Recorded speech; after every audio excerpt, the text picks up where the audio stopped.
عزیز بچوں، ساتھیوں، بزرگوں، بالخصوص اس محفل میں جلوہ فرما علماء ذوی احترام، سادات کرام اور بالخصوص ہمارے بہت ہی کرم فرما ساتھی حضرت علامہ مولانا مفتی سفیان صاحب قبلہ، ساتھ ہی ساتھ عالم نبیل فاضل جلیل حضرت علامہ مولانا سید شاہد صاحب قبلہ اور ہماری جماعت کے بہترین عالم دین، بہترین مفتی حضرت علامہ مولانا مفتی سلیم مصباحی صاحب قبلہ، برادر عزیز حضرت مولانا عادل صاحب مصباحی صاحب قبلہ، مفتی ساجد صاحب قبلہ، دیگر احباب، السلام علیکم ورحمۃ اللہ وبرکاتہ۔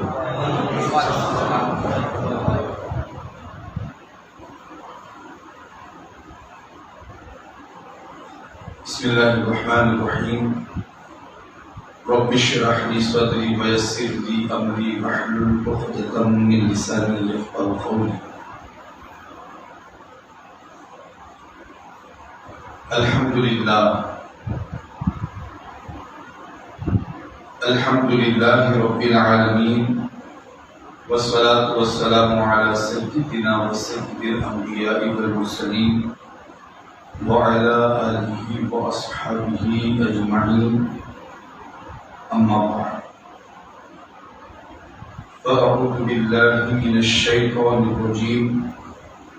بسم اللہ الرحمن الرحیم۔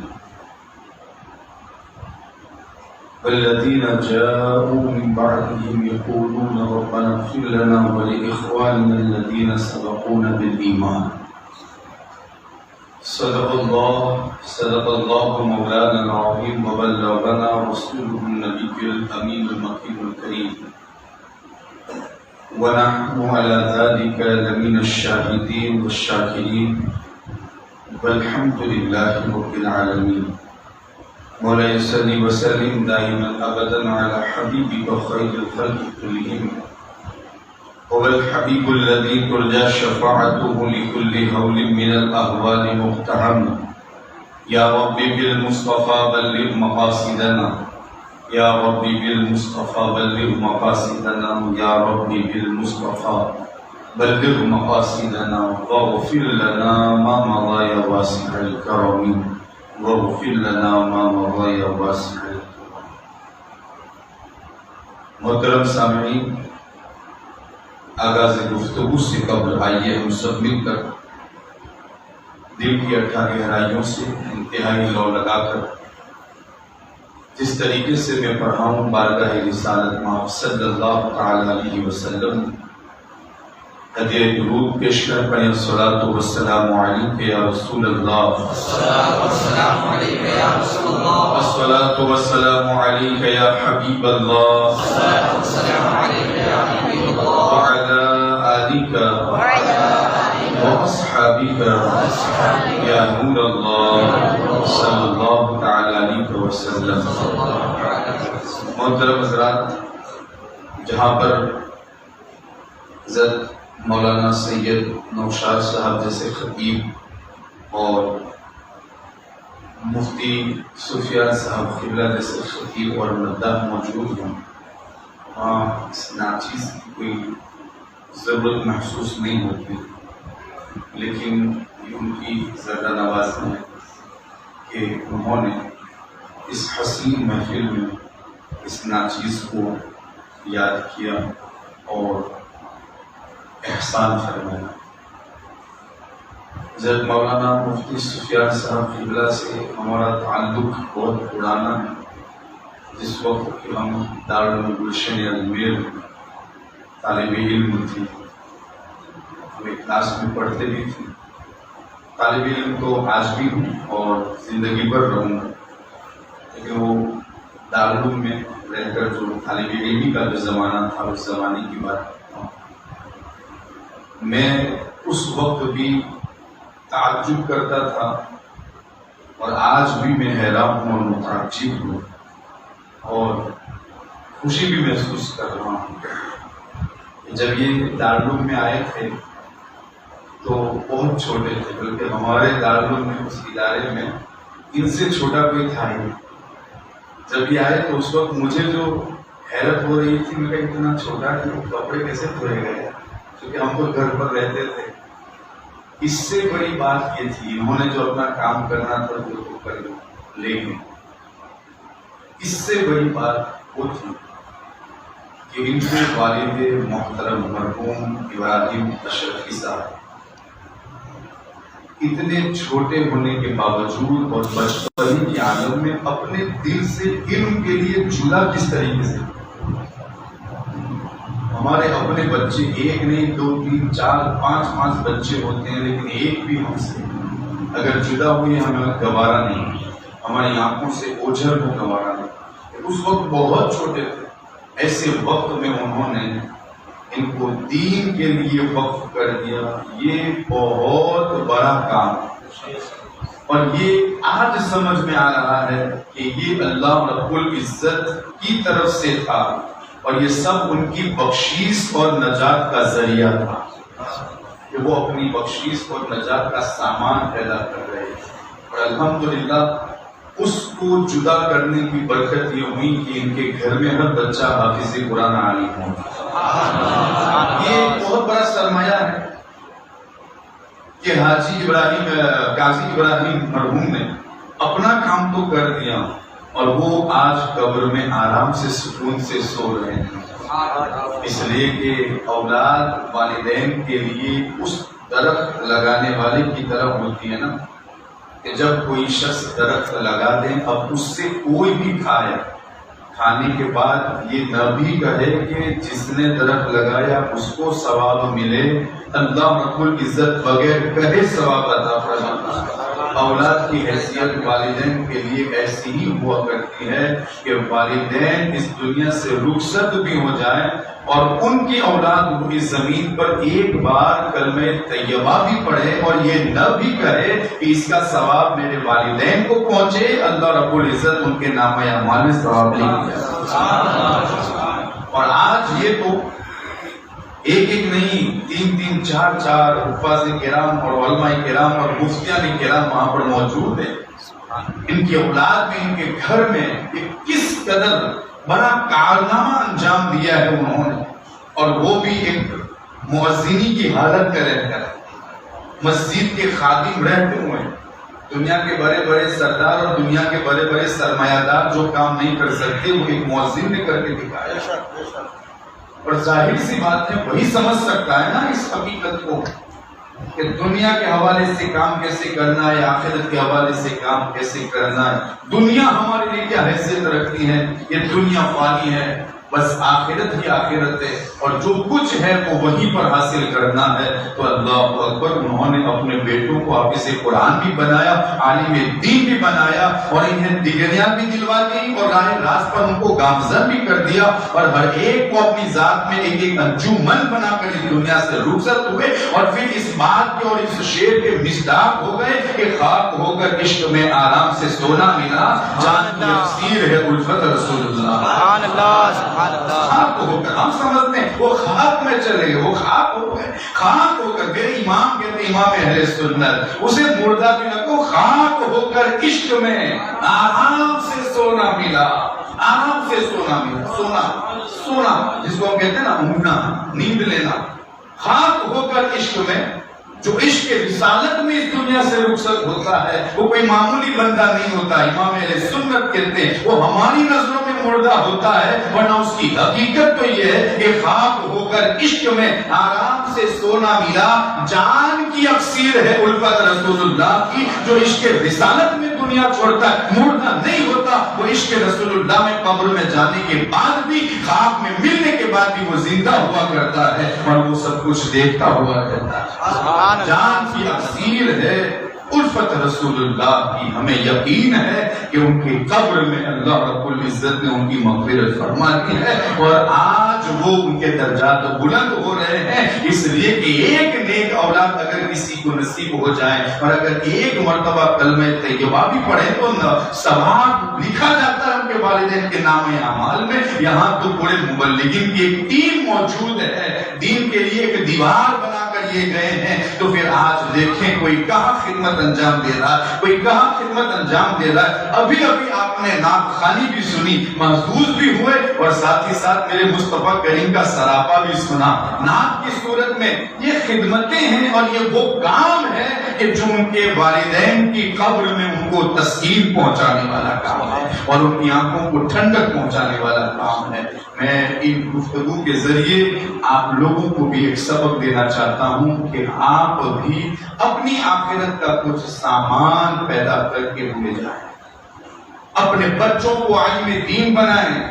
نیک بنائیں, صالح, متقی اور پرہیزگار بنانے کی کوشش کریں. ان کا یہاں متقی ہونا یہ ہمارے لیے قبر میں آرام کا سبب ہوا. آج یہ ایصال ثواب کی محفل ہے, چونکہ ضمن کچھ باتیں میرے سامنے آئی تو میں نے اس کو آپ کے سامنے پیش کر دیا اور ایک پیغام دیا. یہاں تو ہمارے یہاں سے یہ رواج بالکل ختم ہوا. مسجد یا مدرسے میں اگر کہیں پر کوئی حافظ بن رہا ہے تو ٹھیک ہے, ورنہ دارالعلوموں میں بھیجنے کے حوالے سے ہم سب سے کمزور ہیں. اہل سنت بہت کمزور ہے. اپنے بچوں کو اپنے گھروں سے, اپنے سینوں سے, اپنی آنکھوں سے دور کرنے کی وہ زحمت گوارا نہیں ہے. ہمارے بچے ہمارے پاس نہیں, مدرسے میں نہ جانے. بھائی آج تو, پہلے تو وہ زمانہ تھا کہ اتنی سہولتیں نہیں تھیں. آج تو اتنی سہولتیں ہمارے مدارس میں موجود ہے کہ کبھی کبھی تو گھر سے زیادہ سہولتیں مدرسے میں ملا کرتی ہیں. آج ضرورت ہے اس بات کی, اور ضرورت ہے, اشد ضرورت ہے کہ ہم اپنے بچوں کو عالم دین بنائیں,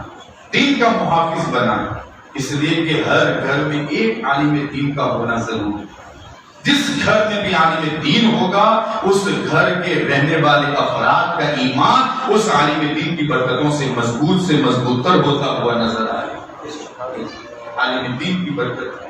تو کوشش کریں گے نا ہم اپنے بچوں کو عالم دین بنائیں انشاءاللہ. ایصال ثواب کی محفل ہے. کچھ باتیں ایصال ثواب کے حوالے سے میں آپ کی سماعتوں کے حوالے کرنا چاہتا ہوں, اس نیت سے, ترغیب کی نیت سے کہ آج یہ ماحول جو ہمارے درمیان سے بھی ختم ہو رہا ہے ایصال ثواب کا, والدین کو ان کی قبر میں پہنچ جانے کے بعد یاد کرنے کے حوالے سے جو بہت کمزور نظر آ رہا ہے وہ پختہ ہو جائیں اور ہم باری باری جس طریقے سے بھی ہو سکے ہم اپنے مرحومین کو اور پھر پوری دنیا کے اہل ایمان مرحومین کو یاد کر کے ان کی یہ دعائی مغفرت کرنے کی کوشش کریں تاکہ رب تبارک و تعالیٰ جب ہماری بھی آنکھیں بند ہوں تو رب تبارک و تعالیٰ ہمیں بھی بخشش کے پروانے عطا فرمائیں. لیکن ایصال ثواب یہ جائز ہے, مستحسن ہے, بہت اچھا کام ہے. جیسے ہم نے یہ محفل سجائی, چونکہ ہمارے درمیان کچھ لوگ ایسے بھی موجود ہیں جو ایصال ثواب کی محفل کو بھی بالکل کمزور سے کمزور بتاتے ہوئے نظر آتے ہیں, بلکہ ہمارے دلوں سے اس کی عظمت نکالنے کی کوشش کریں. ہماری قوم کو بھی یہ جاننے کی ضرورت ہے کہ ایصال ثواب ہے کیا, اس کی شرعی حیثیت کیا ہے اور ایصال ثواب سے فوائد کیا حاصل ہوتے ہیں, اور جو ہمارے اگلے اس دنیا سے رخصت ہوئے ان کو اس سے کتنا فائدہ حاصل ہوتا ہے. ایصال ثواب کہتے کسے ہیں؟ ثواب پہنچانا. ایصال ثواب ثواب پہنچانا.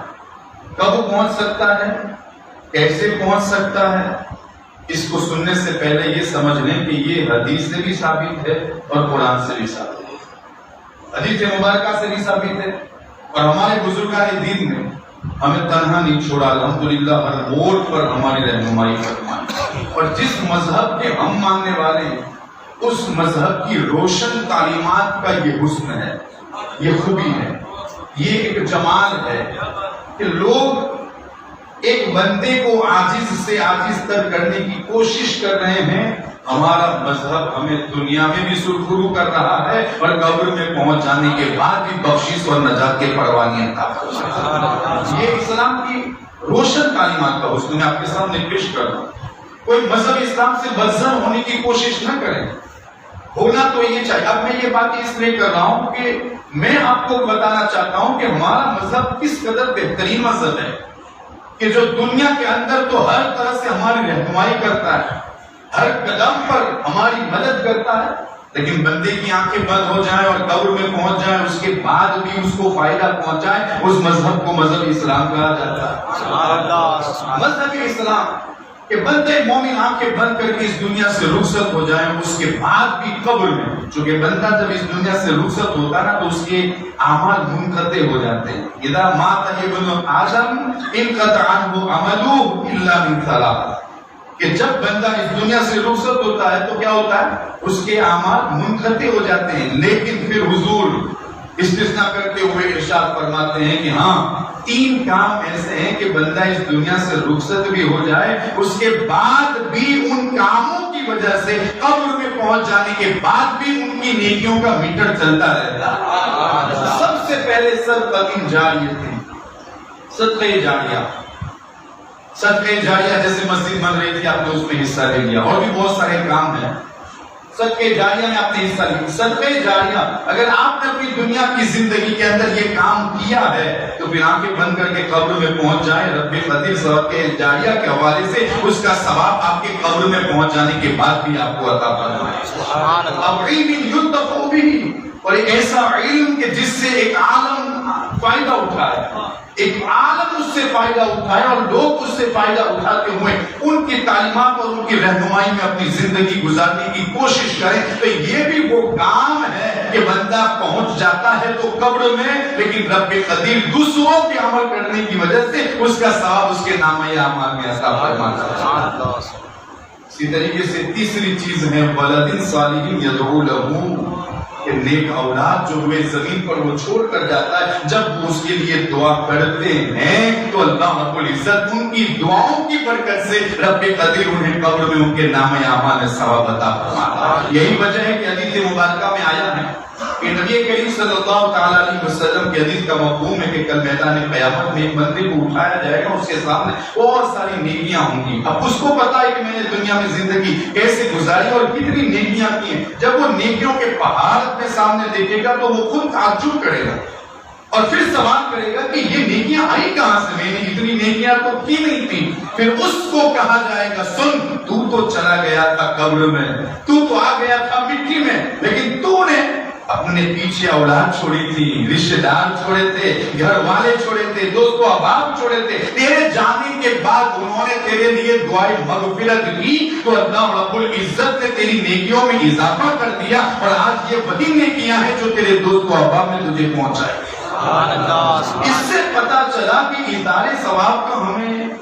بہت فائدہ ملتا ہے، اور ایثار ثواب ایک ایسی چیز ہے کہ جو ایثار کرتا ہے اس کو بھی ثواب ملتا ہے، جس کے لیے ایثار کرتا ہے اللہ رب العزت اس کو بھی ثواب عطا فرماتا ہے۔ اس پر کئی مثالیں کتابوں میں موجود ہیں، بلکہ خود قرآن میں نے جو آیت کریمہ پیش کی، اللہ رب العزت اپنے بندوں کی اس بات سے کتنا راضی ہوا کہ رب قدیر نے اپنی اس خوشی کا اعلان قرآن کی آیت بنا کر نازل کرتے ہوئے کیا کہ وہ لوگ جو ان کے بعد آئے وہ کہتے ہیں کہ اللہ تو ہماری بھی مغفرت فرما، اور ہم سے پہلے جو ایمان لے آئے تو ان کی بھی مغفرت فرما، تو ان کی بھی مغفرت فرما۔ پتہ یہ چلا کہ جو اس دنیا سے رخصت ہو جاتے ان کے لیے دعا کرنا، ان کے لیے سارے ثواب کا اہتمام کرنا، یہ ہمارے لیے بھی فائدہ ہے، اور اس سے اللہ بھی راضی ہوتا ہے، رسول اللہ بھی راضی ہوتے ہیں، اور قبر میں آرام فرمانے والے والدین بھی راضی ہوا کرتے ہیں۔ اس حوالے سے مجھے بہت ساری باتیں، ایثار ثواب کب ہو سکتا ہے؟ بھئی ایثار ثواب کا کوئی وقت مقرر نہیں، بندے کو ماں باپ کی جب یاد آ جائے، مرحومین کی جب یاد آ جائے، سورہ اخلاص پڑھ کے ایثار ثواب کر لے۔ اب یہ نہ رات دیکھے، نہ دین دیکھے، نہ منگل دیکھے، نہ بدھ دیکھے، نہ جمعہ دیکھے، نہ سنیچر دیکھے، نہ صبح کی گھڑی دیکھے، نہ دوپہر زوال کا وقت دیکھے، جب یاد آ جائے پڑھ لے۔ جس وقت سے ایثار ثواب کرے گا اللہ رب العزت اس کا ثواب ان مرحومین کو عطا فرمائے۔ سبحان اللہ۔ اس چیز کے ذریعے وہ ایثار ثواب کرے۔ اب اس حوالے سے آپ دیکھیں ایثار ثواب مال خرچ کر کے بھی ہوتا ہے اور بغیر مال خرچ کیے بھی ہوتا ہے۔ مال خرچ کر کے جیسے مسجد میں حصہ لے لیا، میں نے ابھی بتایا تھا، مدرسہ تعمیر ہو رہا تھا اس نے حصہ لے لیا، اب اس میں بھی کوئی قید نہیں، ضروری نہیں کہ ہمارے مفتی سفیان صاحب کوئی مسجد پوری ایک بنا دے تو بھی تبھی ان کے والد کو اس کا ثواب ملے گا، نا من بنا للہ مسجدا۔ اس حوالے سے تو بتایا گیا کہ اندھے کے برابر بھی اگر کوئی حصہ لیتا ہے تو اللہ رب العزت جنت میں اس کے لیے مکان بناتا ہے،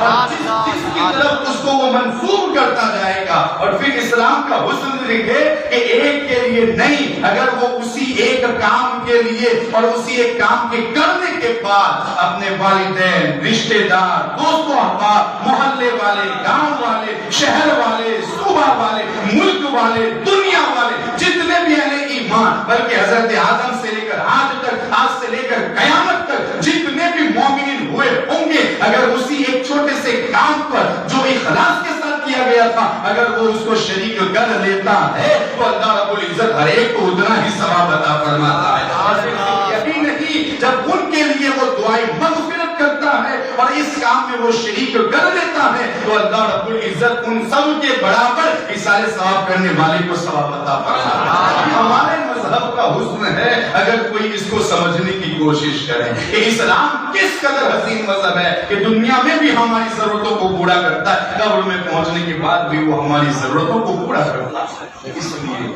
اس لیے ہمیں چاہیے کہ ہم اپنے جو گزر چکے ہیں، جو ہمارے مرحومین ہیں، ہم ان کے لیے سارے ثواب کا اہتمام کریں۔ لوگوں کے ذہنوں میں یہ بات بیٹھی ہے جب تک ایسی محفل نہ سجا نہیں جائے تب تک سارے ثواب نہیں ہوگا۔ بھائی کس نے کہا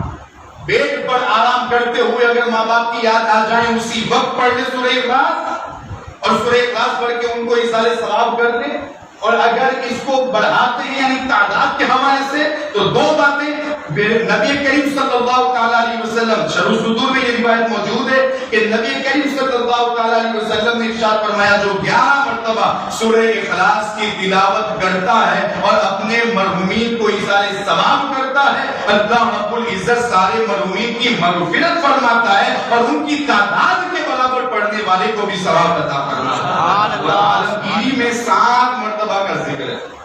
7 مرتبہ۔ اگر کوئی 7 مرتبہ پڑھتا ہے اور پڑھ کر سارے ثواب کرتا ہے تو اللہ رب العزت اس کی بھی مغفرت فرما دیتا ہے، اور جن کے حوالے سے پڑھا گیا ہے اللہ رب العزت ان کی بھی مغفرت فرماتا ہے۔ بھائی اگر پڑھ بھی نہ سکو تو صرف اتنا تو کہہ دو کہ اللہ میرے مرحومین کی مغفرت فرما۔ یہ بہت بڑا جملہ ہے۔ حضور فرماتے ہیں کہ زندوں کی طرف سے مردوں کے لیے سب سے بڑا تحفہ دعائے مغفرت ہے۔ دعائے مغفرت کی اللہ میرے مرحومین کی مغفرت فرماتے، یہ وہ جملہ ہے جو تمہارے مرحومین کے سینوں میں ٹھنڈک محسوس کراتا ہے اور ٹھنڈک پہنچاتا ہے۔ اس کا کتنا پیارا جملہ، بلکہ میں آپ کو بتاؤں حضرت سیدنا بشار بن غالب رضی اللہ تعالیٰ عنہ آپ کہتے ہیں کہ میری یہ عادت تھی، میں اکثر حضرت سیدنا رابعہ بصریہ رضی اللہ تعالیٰ عنہا کے حوالے سے دعائے مغفرت کرتا تھا۔ دیکھیں ہمارا یہ جملہ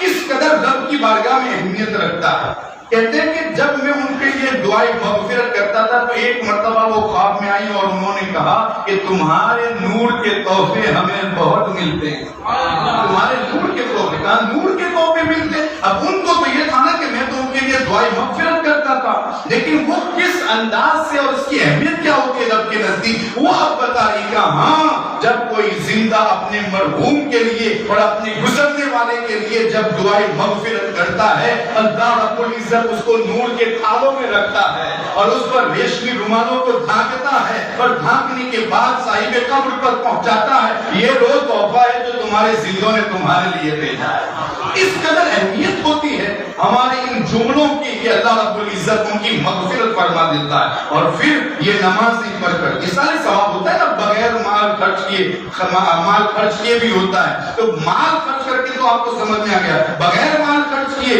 رات میں یاد آ گئی اٹھ گئے نماز پڑھ لیے، تو پھر نماز پڑھ کر پھر درود پاک پڑھ کر پھر سب سے بڑی بات میرے رب کا کلام پڑھ کر، رب کا کلام جس کو ہم نے آج چھوڑ دیا ہے، جس کو آج ہم نے بالائے طاق رکھ دیا ہے اور جس کو ہم نے چاند کے حوالے سے خاص کر دیا ہے اور رمضان کے لیے خاص کر دیا ہے، اسی کلام کی بات کر رہا ہوں کہ اللہ رب العزت اس کلام کی وجہ سے قبر والوں کو کس قدر برکتیں عطا فرماتا ہے۔ دیکھیں حضرت مالک بن دینار رحمت اللہ تعالیٰ علیہ کہتے ہیں ایک مرتبہ شب جمعہ میں جمعہ کی رات میں قبرستان میں تھا، میں نے دیکھا کہ ایک نور چمک رہا ہے، میں نے اپنے دل میں کہا کہ کہ لگتا ہے قبر والوں کی مغفرت ہو گئی، تو دور سے ایک ندا دینے والے نے ندا دی اور کہا ہاں، اس لیے کہ ان کے مرحومین نے، ان کے زندوں نے ان کے لیے یہ تحفے بھیجے ہیں۔ کسی نے سورہ اخلاص پڑھی ہے، کسی نے قل یا ایھا الکافرون، تو یہ جو پڑھا گیا ہے ان کو بھیجا گیا ہے، اور یہ چاندنی اور یہ روشنی اسی وجہ سے ان کو پہنچی ہوئی ہے۔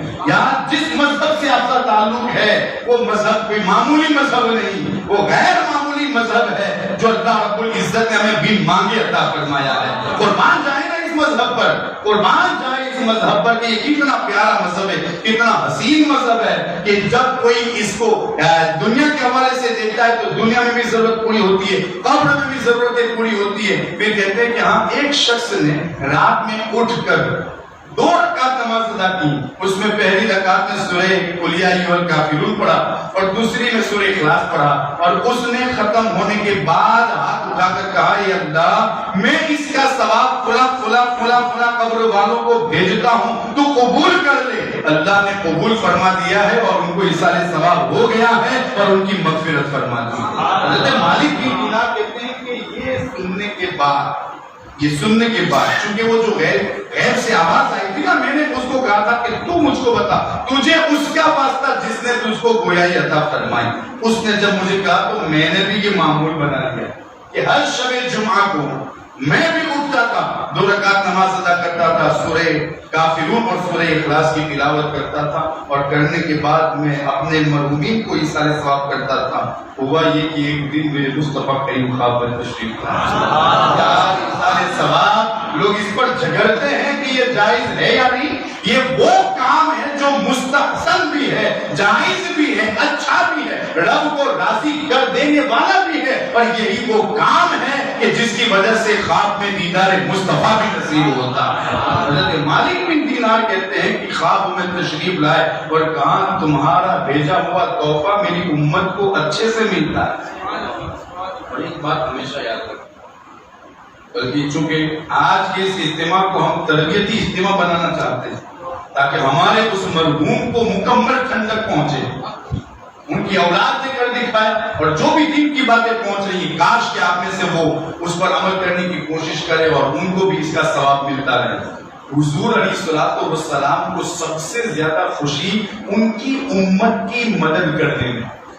ایک بات ہمیشہ یاد رکھیں، اگر یہ بات ہمارے ذہن میں بیٹھ گئی نا تو نہ ہمارا بھائی پریشان ہوگا، نہ ہمارا پڑوسی پریشان ہوگا، نہ ہمارا محلے والا پریشان ہوگا، کیونکہ جس طریقے سے میں حضور کا امتی ہوں آپ بھی تو امتی ہیں نا، اور مجھے یہ معلوم ہے اور ہمارا تو یہ عقیدہ ہے، حدیث تو حدیث ہے کہ حضور کی بارگاہ میں نام احمد پہنچتے ہیں، ہمارا تو یہ عقیدہ ہے کہ حضور دیکھ رہے ہیں۔ تو اگر یہ تصور ہم جما لیں تو اور پھر یہ دیکھیں کہ حضور کو سب سے زیادہ خوشی اس بات میں ہوتی ہے کہ ان کی امت کو فائدہ پہنچایا جائے، تبھی تو میرے آقا نے فرمایا من کان فی حاجتی اخی کان اللہ فی حاجتی، کہ جو اپنے بھائی کی ضرورت پورا کرنے میں رہے گا اللہ رب العزت اس کی ضرورتوں کو پورا فرمائے گا۔ اگر آپ جو ضرورت پورا کرتے وہ دنیا کی، میرا رب جو ضرورت پوری کرے گا وہ قیامت کے دن کی، جو اس ضرورت سے بہت زیادہ ضروری ہوگا،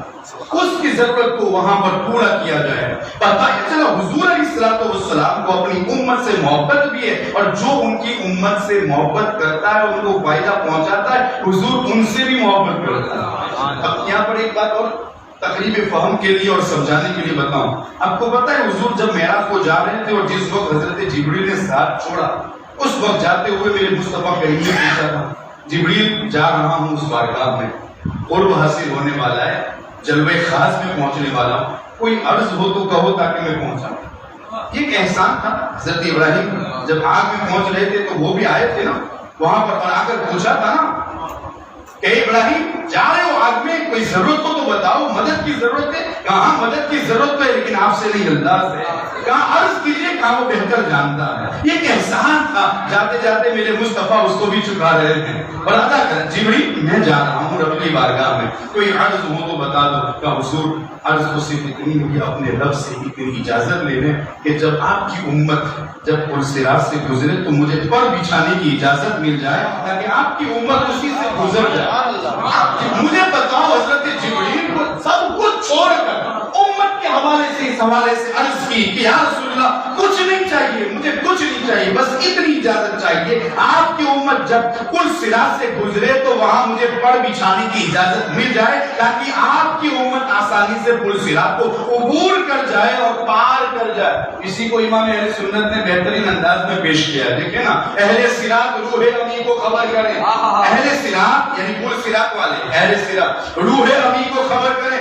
جاتی ہے امت نبوی فرش پڑھ کریں، یعنی فرش بچھائیں۔ آپ نے جو کہا تھا نا حضور سے کہ میں یہ چاہتا ہوں کہ مجھے اجازت مل جائے، تو امام اہل سنت کہتے ہیں کہ اہل صراط روح امی کو خبر کریں، جاتی ہے امت نبوی فرش پڑھ کریں۔ لیکن میرے امام بھی تو عاشق تھے نا مدینے والے کے، اور پھر کہتے ہیں یار اتنا بڑا آقا، اتنا بڑا داتا، اتنی بڑی مدد کرنے والا، اس کے ہوتے ہوئے کل میدان قیامت میں اے روح امی کو ہم خبر کریں؟ چھوڑو، ان کا بھی کام ہونے دو اور ہمارا بھی کام ہو جائے، کہ ان کے ہوتے ہوئے دوسرے کی طرف نہ جائیں، ہم انہی کو پکارے۔ تو پھر کہتے ہیں پل سے اتارو راہ گزر کو خبر نہ ہو، پل سے اتارو راہ گزر کو خبر نہ ہو، جبریل پڑ بچھائے تو پڑ کو خبر نہ ہو، جبریل پڑ بچھائے تو پڑ کو خبر نہ ہو۔ تو بتانا یہ مقصود تھا کہ حضور کو جس چیز سے سب سے زیادہ خوشی ہوتی ہے وہ ان کی امت کے فائدے کے حوالے سے، کہ کون اپنی کی امت کو سب سے زیادہ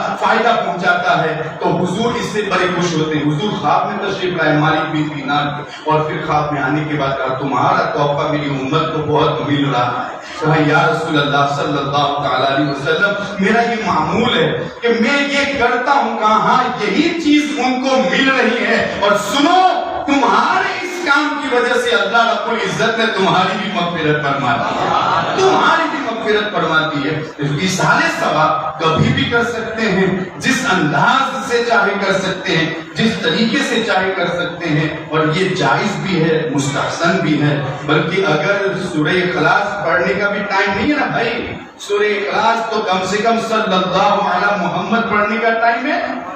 صلی اللہ علیہ نبی الکریم پڑھنے کا ٹائم ہے۔ اگر ایک مرتبہ پڑھ کے بھی اگر ایصال ثواب کیے تو اس ایک درود میں اتنی طاقت ہے کہ اس درود کی برکت سے ہزاروں کی مغفرت ہو سکتی ہے، مغفرت ہو سکتی ہے۔ ایک روایت پیش کروں اگر اجازت ہو۔ حضرت امام محمد بن غزالی رحمۃ اللہ تعالی علیہ وہ اس روایت کو ذکر کرتے ہیں یا علوم میں۔ حضرت حسن بصری رضی اللہ تعالیٰ عنہ کے پاس ایک خاتون آئی اور کہا کہ کئی سال ہو گئے میری بیٹی کا انتقال ہوا، میں نے اس کو دیکھا نہیں اور کس حالت میں ہے وہ میں جاننا چاہتی ہوں، اگر اچھی حالت میں تو ٹھیک ہے، اور اگر ایسی کوئی حالت ہے تو پھر میں جو کچھ کرنا ہوں کروں۔ تو کہتے ہیں کہ اس کے بعد انہوں نے اصرار کیا کہ یہ کام نہ کرو تو اچھا ہے، جس حالت میں ہو تم کو جو کرنا ہو کرتی رہو۔ لیکن جب بہت مصر رہی وہ اور بار بار اصرار کرتی رہی تو پھر انہوں نے کہا ٹھیک ہے یہ وظیفہ پڑھنا تاکہ اس کے حوالے سے تمہیں کشف ہو جائے۔ تو کہتے ہیں کہ جب وہ معاملہ ہوا تو روتی پھر آئی حضرت حسن بصری کے بعد، انہوں نے کہا میں نے منع نہیں کیا تھا، کوئی اور وظیفہ مانگتی تو پھر میں وہ بھی دے دیتا، لیکن اب تمہارا دل جل رہا ہے۔ کہ حضور کرم فرما دے کہاں جائے، اب انشاءاللہ اللہ رب العزت کے فضل سے اچھا ہو جائے گا۔ چند دن ہوئے